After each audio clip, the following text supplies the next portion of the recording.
Kjo është pamja e superstradës Baldremi-Lod gjatë natës së kaluar. Fluksi i lartë i automjeteve paralizoi qarkullimin në këtë segment si dhe në rrugën e Shëngjinit. Trafiku i rënduar nisi që prej orës 16 të së dielës dhe vijoi deri në orët e para të mëngjesit të së hënës. Numri i lartë i pushuesve që zgjodhen për të kaluar fundjavën në plazhet e Velipojës, Shëngjinit dhe Tales sollën këtë situatë kaotike.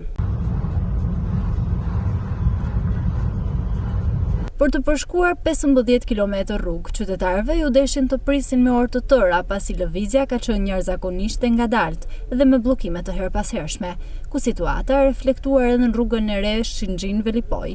Një nga pikat më problematike është konsideruar në zonën e Ranës së Hellur, ku organizimi i festivalit të muzikës elektronike ka rënduar më tej qarkullimin. Disa pushuesve u janë dashur deri në 6 orë për të dalë nga Lezhë, si pasojë e kaosit rrugor.